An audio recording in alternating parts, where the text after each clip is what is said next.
শেখ হাসিনার ফেরা নিয়ে বেশ আলোচনা হচ্ছে যে তিনি ডিসেম্বরের জি। মধ্যে ফিরবেন এরকম একটি বক্তব্য রয়েছে। তো এই বিষয়টি আপনি কিভাবে দেখছেন? আমার কাছে মনে হচ্ছে বিষয়টা এত মহিমাময় করে দেখানো হচ্ছে। একজন দণ্ডিত আসামি আত্মসমর্পণ করতে আসবেন। আমি এটা বিষয়টাকে এভাবে দেখছি। উনি মৃত্যুদণ্ডে দণ্ডিত একজন আসামি। অসংখ্য মানুষের রক্ত উনার হাতে লেগে আছে। মৃত্যুদণ্ড প্রাপ্ত একজন আসামি, উনি আইনের কাছে আত্মসমর্পণ করতে আসবেন। বিষয়টা হচ্ছে এটা। আসবে, আইন অনুযায়ী উনাকে ট্রিট করা হবে। এবং উনি এটা সত্যি কি আসার সাহস উনার আছে নাকি? নাকি দেশের মধ্যে অস্থিরতা তৈরি করার জন্য, নিজের দলের মানুষকে উজ্জীবিত করার জন্য বা উনার দলের ভিতরে যেন কোন সংস্কারপন্থীরা আপনার মাথাচাড়া না দিয়ে ওঠে সেটা বন্ধ করার জন্য করছেন কিনা আমার সন্দেহ আছে। তো আমার উনার কাছে একটাই প্রশ্ন যে, "শেখ হাসিনা আপনি তো এটা শুনবেন কোন না কোনভাবে। আপনি তো জানতেন যে এরকম একটা বিপজ্জনক পরিস্থিতি হচ্ছে। আপনি আপনার সমস্ত পরিবারকে, বিগার ফ্যামিলিকে অগাস্টের ১ম দিকে দেশের বাইরে পাঠিয়ে দিয়েছেন। আপনি নিশ্চিতভাবে জানতেন।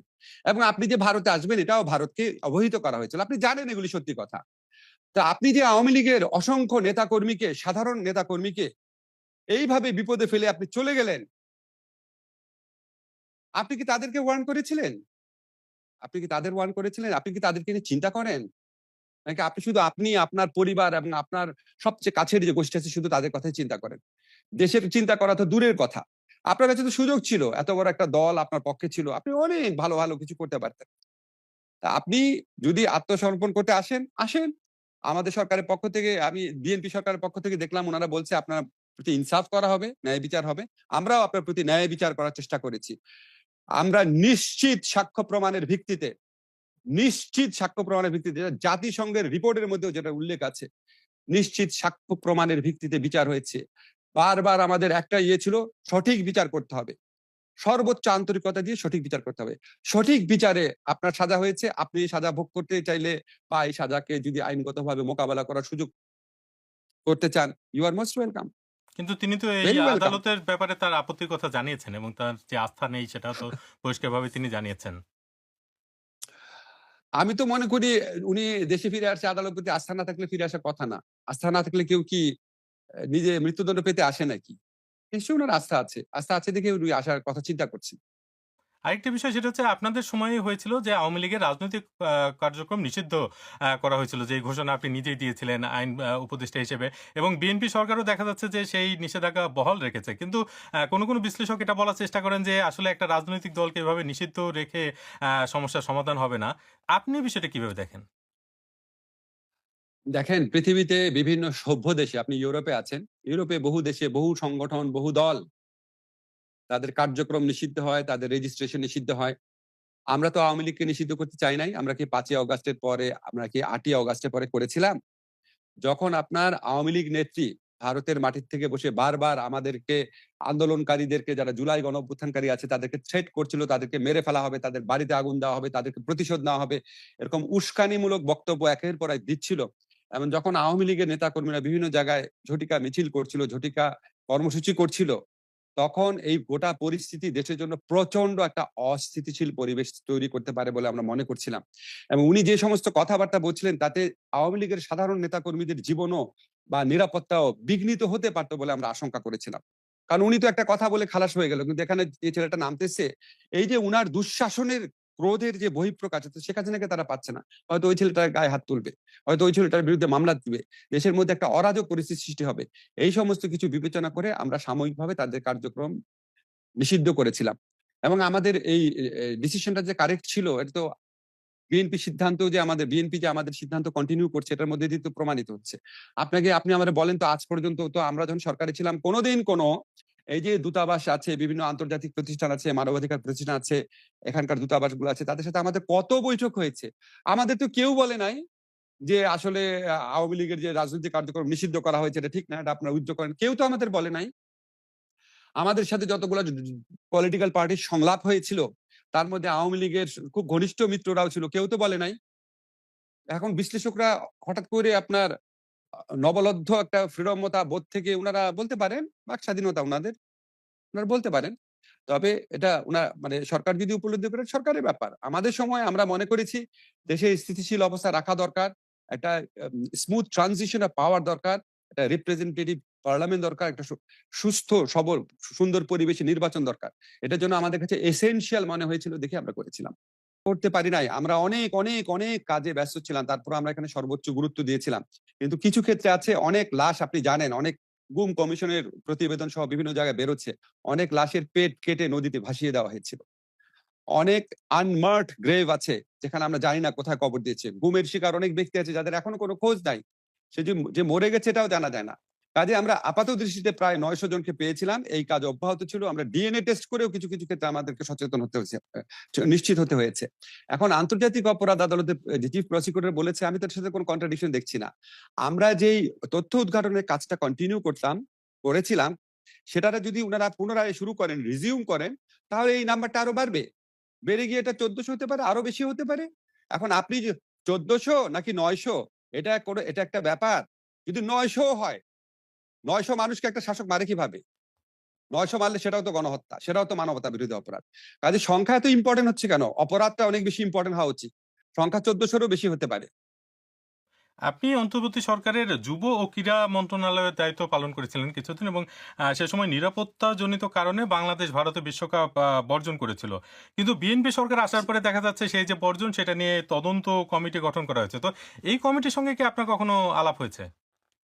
না, মোটেও আলাপ হয়নি। তদন্ত কমিটি গঠনের ইয়েটা পড়ে আমার একটু অবাকই লেগেছিল। আমার মনে হয় না ওরা খুব সিরিয়াসলি মিন করেছে। সিরিয়াসলি মিন করলে মোস্ট ওয়েলকাম। সব তো ডকুমেন্টেড আছে কেন আমরা করেছিলাম। আইসিসির রিপোর্ট সহ তারা আমাদের বলেছিল ৩ টা কারণে নিরাপত্তা ঝুঁকি বাড়তে পারে। সবাই কিন্তু এই দিকটা এড়িয়ে গেছে পরে। একটা হচ্ছে মুস্তাফিজ যদি দলে অন্তর্ভুক্ত হয় নিরাপত্তা ঝুঁকি বাড়তে পারে। আরেকটা হচ্ছে বাংলাদেশের সাপোর্টাররা যদি এদিক সেদিক ঘুরে বেড়ায় নিরাপত্তা ঝুঁকি বাড়তে পারে। আর হচ্ছে বাংলাদেশের ইলেকশন সামনে নিরাপত্তা ঝুঁকি বাড়তে পারে। তো আমি ৩ টা জিনিসকে কম্প্রোমাইজ করে আমি দল পাঠাবো? আমি মুস্তাফিজকে পাঠাবো না? বাংলাদেশের সমর্থকদের বলবো তোমরা একটা জায়গায় চুপচাপ বসে থাকবা আর ইলেকশন পিছায় দিব বিশ্বকাপের জন্য? এটা আইসিসির প্রথম যে ইন্ডিপেন্ডেন্ট রিপোর্ট ছিল সেখানে বলা হয়েছে। এটা আশ্চর্য হয়ে যায়, আমি এখন প্রত্যেক ওই রিপোর্টটা এড়িয়ে যায়। পরে যখন আমরা বললাম যাব না, তখন তারা আরেকটা রিপোর্ট করালো যেটাতে ওই কথাগুলো এড়িয়ে যাওয়া হয়েছে। আমরা এটা বাংলাদেশের নিরাপত্তা, বাংলাদেশের আত্মসম্মানবোধ, আমাদের ইলেকশন সমস্ত কিছু বিবেচনা করে আমরা এই সিদ্ধান্ত নিয়েছিলাম এবং অবশ্যই খুবই কারেক্ট সিদ্ধান্ত নিয়েছিলাম। কিন্তু অধিনায়ক লিটন দাস তিনি কিন্তু বলছেন যে এই সিদ্ধান্তের পক্ষে তিনি ছিলেন না আসলে এবং তিনি বলেছেন যে শোনেন, পাকিস্তানের আমি চেয়েও একটা কথা কি বলি। ভারত অনেক অনিরাপদ কিনা। কিছু অনেক কিছু উনারা বলতে পারেন। উনারা আমার সন্তান সম। আমি উনাদের কথা করব না। তো ওইখানে আপনার বিসিবি কর্মকর্তারা ছিল। আমি সবার সাথে বসেছি। উনারা আমাকে যেটা বলেছে সেটা হচ্ছে খেলতে তো খেলোয়াড়দের ইচ্ছা করে। তবু আপনারা যেটা সিদ্ধান্ত দিবেন সেটাই মেনে নিব। এর বাইরে আমি কোন কথা উনাদের কারো মুখে শুনি নাই। হ্যাঁ, বলেন। এই বিষয়ে আরেকটা প্রশ্ন ক্রিকেটের সাথেই সম্পৃক্ত, সেটা হচ্ছে জি। ক্রিকেটার সাকিব আল হাসান যিনি আওয়ামী লীগের একজন সংসদ সদস্য ছিলেন এবং তার বিরুদ্ধে বেশ কয়েকটি মামলা রয়েছে, তার মধ্যে হত্যা মামলাও রয়েছে। যদিও তার আইনজীবীরা এইসব মামলা মানে জবাব দিচ্ছে বা এসব মামলা সুরাহা করার চেষ্টা করছে। তো তিনি তাকে ক্রিকেটে ফেরানোর একটা চেষ্টা চলছে বিএনপি সরকার ক্ষমতায় আসার পর, সেটা নিয়ে আরো অনেক বেশি আলোচনা হচ্ছে এবং মানে তারা মনে করছে যে আসলে তাকে ক্রিকেটে ফেরানো উচিত। এই বিষয়টি আপনি কিভাবে দেখছেন? আমি এটা নিয়ে সিরিয়াস কোনো কমেন্ট করতে চাই না। বর্তমানে একটা সরকার আছে, জনগণের ভোটে নির্বাচিত সরকার। উনাদের কাছে যেটা বিবেচনা প্রসূত মনে হয় উনারা করবেন।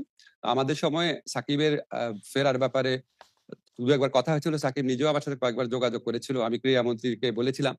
তো আমাকে ক্রীড়ামন্ত্রী আসিফ মাহমুদ বলেছিল যে, "সাকিব নিজের ফিরে আসাটাকে অনেক কঠিন করে ফেলেছে।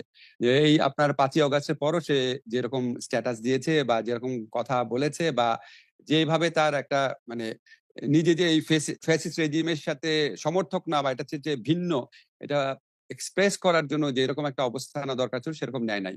এখন বিএনপি সরকার যদি মনে করে বা সাকিব যদি মনে করে যে সেরকম কিছু করা দরকার তার, এটা তাদের ব্যাপার।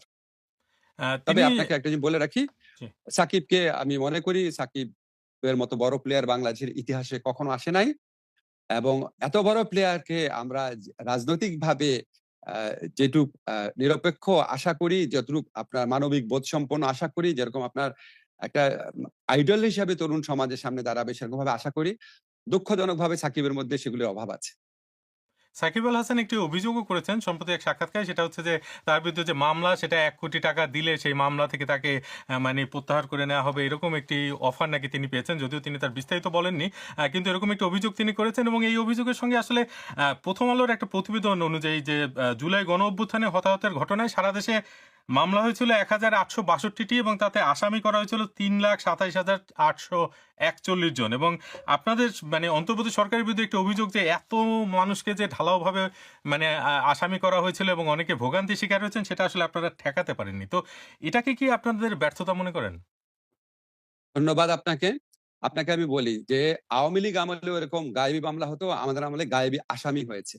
আপনি যে মামলাগুলোর কথা বললেন, যে আসামির কথা বললেন, এই আসামিগুলা একটা মামলাতে হয়তো ১০ টা মামলাতে একই আসামির নাম আছে। তো আসামির নাম্বার এতজন হওয়ার কথা না। মামলার নাম্বার ঠিক আছে। এখন এই মামলাগুলার একটাও সরকার দেয় নাই। আওয়ামী লীগ আমলের সাথে পার্থক্য হচ্ছে আওয়ামী লীগ সরকার মামলা দিত, পুলিশ মামলা দিত, ছাত্রলীগ মামলা দিত, যুবলীগ মামলা দিত। আমাদের সরকারে কোনো সংগঠন ছিল না। আমাদের সরকারের পক্ষ থেকে একটা মামলাও করা হয় নাই। আপনি যে সময় হত্যা মামলার কথা বলছেন। এখন সরকারের ইন্ধনে বা সরকারের পরামর্শে বা সরকার দলের পক্ষ থেকে কেউ আমরা করি নাই। কারা মামলা করেছে? যারা ১৫ বছরে ভুক্তভোগী ছিল এবং এই মামলাগুলোর বিষয়বস্তু একটাও গায়বী না। প্রত্যেকটাই হত্যা ঠিকই হয়েছে। সমস্যাটা কোন জায়গায়? যারা আসামি না তাদেরও আসামি করা হয়েছে। বহু লোককে আসামি করা হয়েছে। এখানে অনেক লোক আছে যাদের এখানে আসলে যুক্ত থাকার কথা না। আপনার সাথে আমি এগ্রি করছি। বাট এটা সরকার কি করবে? এখানে পুলিশের কাছে যখন ১ম দিকে মামলা নিয়ে গেছে, একটা লোক তার সন্তান মারা গেছে। সে কোনো লয়ারের পরামর্শ শুনে হোক, সে প্রতিশোধ স্পৃহাতে হোক, সে যেকোনো কারণে হোক, সে হচ্ছে ১৭৬ জনের বিরুদ্ধে মামলা দিচ্ছে। তো পুলিশ যখন মামলাটা এফআইআরটা করবে, আমাদের দেশের আইনে কি এফআইআর করার আগে প্রাথমিক তদন্ত করে পুলিশের ইচ্ছা মতো এর নাম বাদ দিবে, ওর নাম রাখবে, এটা কোনো বিধান আছে? কোনো বিধান নাই। তাহলে আমাদের কি করার ছিল? যারা আমাদের এই সমালোচনা করে তাদেরকে বলতে হবে যে একটা মামলাতে ১০ জন আসামি না করে যখন ১০০ জন আসামি করলো, তখন সরকারের এক্সাক্টলি কি করার ছিল এটা বলতে হবে তাদেরকে। বলেন যেটা করি নাই আমরা। সরকারের ব্যর্থতা ছিল, আমরা কি করব? ইভেন আমরা যখন পুলিশকে মাঝে, মাঝে বললাম যে আপনারা একটু বুঝানোর চেষ্টা করেন যে আপনারা যে এতগুলা মামলা দিচ্ছেন, মামলা তো দুর্বল হয়ে যাবে। এটা স্বরাষ্ট্র মন্ত্রণালয়ের পক্ষ থেকে যখন বলা হলো, তখন পুলিশ বলল, "স্যার, আমরা এটা বলতে আমাদেরকে মারতে আসে।" বলে, "শেখ হাসিনার আমলে যখন ১০০-১৫০ জনকে আসামি করছিস, তখন করছিস কিভাবে? এখন করবি না কেন?" এখন এই যে এই ক্ষোভ নিয়ে একটা মানুষ আসছে, তাকে পুলিশ কি উত্তর দিবে? আপনার তখনকার রিয়ালিটি তো বুঝতে হবে। তখন কি একটা দেশে স্বাভাবিক অবস্থা বিরাজ করছিল? এখন যখন এই ধরনের জিনিস হয়েছে, পরে অনেক চিন্তা ভাবনা করে টরে আমি নিজে আমার আইন মন্ত্রণালয়ের অফিসারদেরকে নিয়ে, অ্যাটর্নি জেনারেল বর্তমান আইনমন্ত্রীকে নিয়ে একটা প্রভিশন বের করলাম যে আচ্ছা, পুলিশ চূড়ান্ত প্রতিবেদন দিলে বা পুলিশ আপনার এফআইআর দায়ের করলে একটা দীর্ঘ সময় লাগে। ওই দীর্ঘ সময় পর্যন্ত আপনি আসামি হয়ে থাকেন। তা আমরা এই প্রতিকার দেওয়ার জন্য একটা ব্যবস্থা করলাম যে পুলিশ চূড়ান্ত প্রতিবেদন দেওয়ার আগে বা এফআইআর পুলিশ আপনার আম আদালতে প্রতিবেদন দেওয়ার আগে একটা প্রাথমিক প্রতিবেদন দিতে পারে যে না, প্রাথমিক তদন্ত করে দেখলাম এই লোকগুলা মামলাতে জড়িত না। ওই প্রাথমিক তদন্তের ভিত্তিতেই পুলিশ তাদেরকে ছেড়ে দেওয়ার ব্যবস্থা করতে পারে। পুলিশ আদালতে লিখবে, আদালত ছেড়ে দিবে। এই যে বিধানটা, এটা বাংলাদেশে কোনোদিন ছিল না। ১৭৩ এ সম্ভবত ধারাটা, এই ধারাটা ইন্ট্রোডিউস করেছি যাতে আপনার এই ভুয়া আসামি বা গায়েবী আসামি থেকে এই প্রবণতাটা বন্ধ হয়, যাতে মানুষ মুক্তি পায়। আর সাকিবের ঘটনা যে বলেছেন, সাকিবের তো উচিত ছিল যে কে তার কাছে টাকা চাচ্ছে সেটা অভিযোগ করা। সে সময় তো জি, আপনার বিরুদ্ধে মানে মামলার আসামিদের জামিনের ক্ষেত্রে হস্তক্ষেপ করার একটি অভিযোগ উঠেছিল। তো এই বিষয়ে আপনার ব্যাখ্যা কি? জি। আপনাকে অনেক ধন্যবাদ। আপনি আমাকে প্রশ্নটা করেছেন। আমি মামলার জামিনের ব্যাপারে ২ বার কথা বলেছিলাম। একবার হচ্ছে যখন আমি স্বরাষ্ট্র মন্ত্রণালয়ের কোর কমিটির মিটিং এ যেতাম, তো পুলিশ বলছে, "আমরা এত কষ্ট করে আসামিকে ধরি, আর আপনার কোর্টে গেলে ছেড়ে দেয়?" এই প্রেক্ষিতে একদিন আমি জুডিশিয়াল সার্ভিস কমিশনের প্রোগ্রামে বলেছি যে, "যারা মুক্ত হয়ে পুনরায় সেই অপরাধ করতে পারে, যারা সাক্ষীদেরকে ইন্টিমিডেট করতে পারে, যারা বিদেশে পালিয়ে যেতে পারে, তাদের জামিন দেওয়ার ব্যাপারে আপনারা সতর্ক থাকবেন।" আমার এই প্রত্যেকটা কথা কেস লতে আছে। সিআরপিসির কেস লতে আছে যে আসামি বের হয়ে এসে আবার ওই অপরাধ করতে পারে বা পালিয়ে যেতে পারে বা সাক্ষীদেরকে ভীত সন্ত্রস্ত করতে পারে, তাদের জামিন দেওয়া যাবে না। এটা এটা আমাদের ফৌজদারি কার্যবিধির বহু কেস লতে আছে। আইনের বাইরে কোনো কথা বলি নাই। শুধু এটা বলেছি এবং এটাও বলেছি যারা আমি জামিন পাওয়ার যোগ্য তাদের অবশ্যই জামিন দিবেন। আমি সারা জীবন আমার এই কথা ডিফেন্ড করব। এটা বাংলাদেশের আইনে আছে, বাংলাদেশের জুরিসপ্রুডেন্স আছে, পৃথিবীর সমস্ত দেশের আইনে আছে। এর বাইরে আমি কোনো কথা বলি নাই। আরেকটা বলেছিলাম, বলি আপনাকে। উচ্চ আদালতের একটা বেঞ্চে ৪ ঘন্টায় ৮০০ মামলায়, ৮০০ আসামি না কিন্তু, ৪ ঘন্টায় ৮০০ মামলায় জামিন দেওয়া হয়েছিল। আমি শুধু ওই কথাটাই বলেছিলাম যে এখানে কি বিচারিক বিবেচনা প্রয়োগ করা হয়েছিল কিনা, এই প্রশ্নটা করেছিলাম। জামিন নিয়ে আমি এই বলেছি। আমরা ইউটিউবে একটি জরিপ করেছিলাম। সেখানে প্রশ্ন ছিল প্রিয় দর্শক, সংবিধান সংশোধনে বিশেষ কমিটি প্রত্যাখ্যান করে সংবিধান সংস্কার পরিষদ গঠনের দাবিতে অনড় রয়েছে বিরোধী দল। আপনি কি তাদের এই অবস্থান সমর্থন করেন? তো ৭৪% অংশগ্রহণকারী বিরোধী দলকে সমর্থন করেন বলে জানিয়েছে। তো আপনি বিষয়টি কিভাবে দেখছেন? আমি তো আপনার জরিপে অবাক না। কারণ গণভোটের মধ্যে দিয়েও তো এই ফলাফল প্রতিষ্ঠিত হয়েছিল। দেখেন, আমার কাছে মনে হয় কি, ধরেন আজকে যেই ডিবেটটা, যে বিরোধী দল বলছে সংস্কার সংস্কার পরিষদ আর সরকার বলছে সংশোধন পরিষদ। আমি কিন্তু এই ২ টা নামের মধ্যে মেজর কোনো পার্থক্য দেখি না। কারণ যেকোনো সংশোধনী একটা সংস্কার।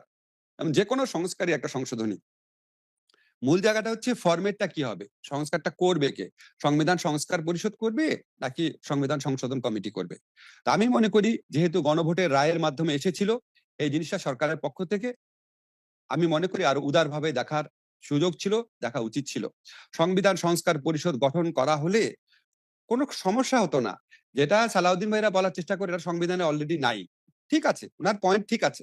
স্ট্রিক্টলি দেখলে ঠিক আছে। কিন্তু আমরা তো একটা বিশেষ পরিস্থিতির মাধ্যমে ক্ষমতায় এসেছিলাম। আমাদের বহু কিছুই তো সংবিধানে ছিল না।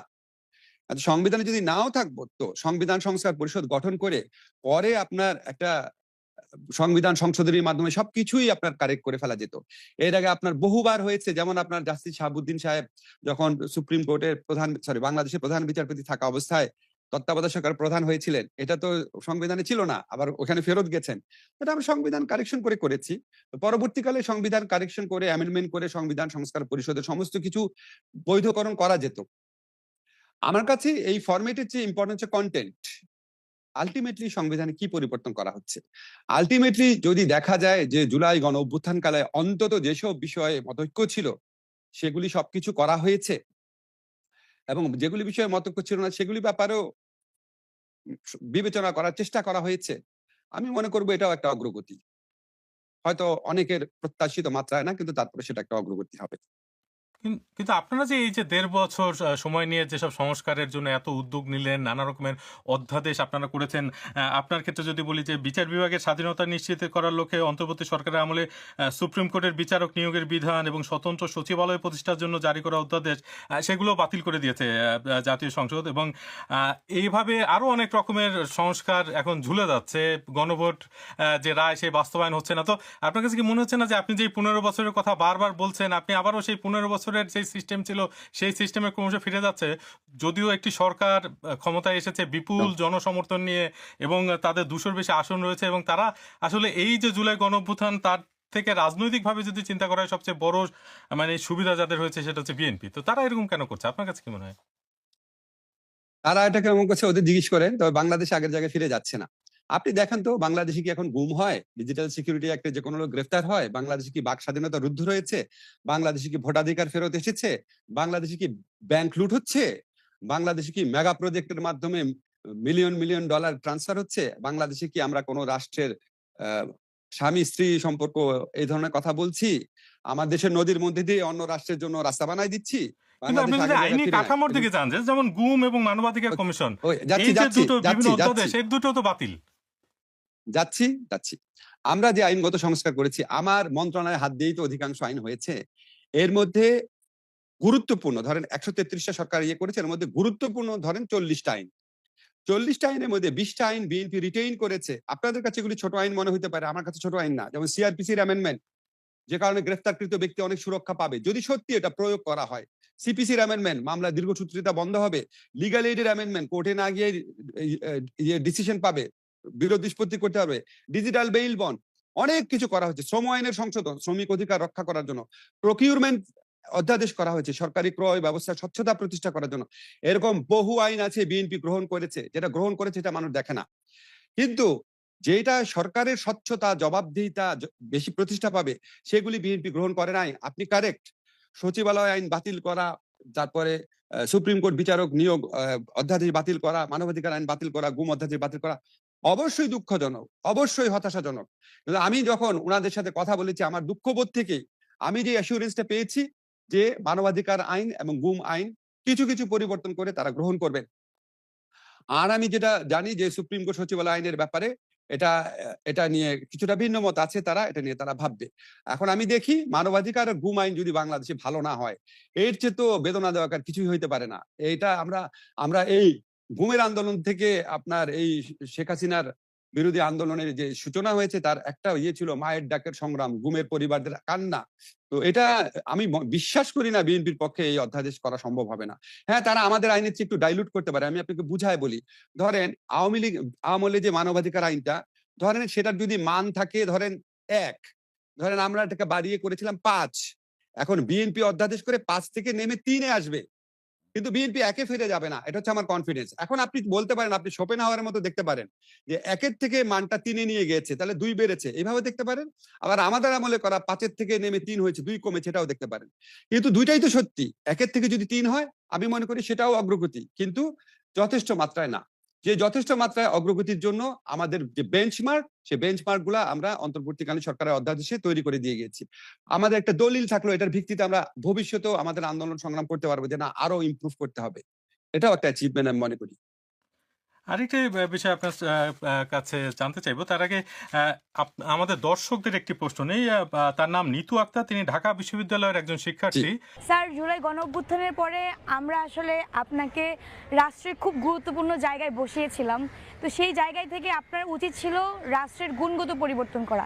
আপনার কাছে কি মনে হয় যে আপনি কি সেই গুণগত পরিবর্তন কতটুকু করতে পেরেছেন? লিটু, আপনাকে অনেক ধন্যবাদ। গুণগত পরিবর্তন ভাই কিভাবে করব? যতগুলা আইনের জন্য আপনারা সংগ্রাম করছেন এখন, মানবাধিকার আইন রাখার জন্য, গুম আইন রাখার জন্য, সচিবালয় আইন রাখার জন্য, সুপ্রিম কোর্টে বিচারক নিয়োগ আইন রাখার জন্য, সব তো আমার মন্ত্রণালয় করেছে। তো গুণগত পরিবর্তনই তো করেছি। আপনারা যে আমাকে যদি মিসআন্ডারস্ট্যান্ড করেন, এইগুলিই তো গুণগত পরিবর্তন। তো আমি তো আইন করে দিয়ে গেছি। আমি সুপ্রিম কোর্ট সচিবালয় প্রতিষ্ঠা করে দিয়ে গেছি। আমি যে আইন করেছিলাম সুপ্রিম কোর্টে বিচারক নিয়োগ আইন, সেই আইন অবলম্বনে বিচারক নিয়োগ করে দেওয়া হয়েছে ৪৩ জন। আমরা মানবাধিকার কমিশন প্রতিষ্ঠা করে দিয়ে গেছি। ভাই আর কি করব? কিন্তু এখন সেই আমি কি পরিবর্তনগুলো তো পরবর্তীকালে টেকসই হয়নি। মানে সর্বদা টেকসই না বলা হলে যায় আমি এটা। কি করব? একটা minute Arafat, wait a minute. আমাদের সরকার অনেকগুলা জিনিস করে গেল। সরি, অনেকবার আমি বলেছি। আমার বলা উচিত ছিল আমরা। আমরা অনেকগুলা জিনিস করে দিয়ে গেছি। করে দিয়ে যাওয়ার পর যদি পরবর্তী সরকার না করে, আমি কি আমার সরকার আমলে এমন একটা সিস্টেম করতে পারি যে পরবর্তীকালে যেকোনো সরকার ইহা করিতে বাধ্য থাকিবে? এটা কি হয়?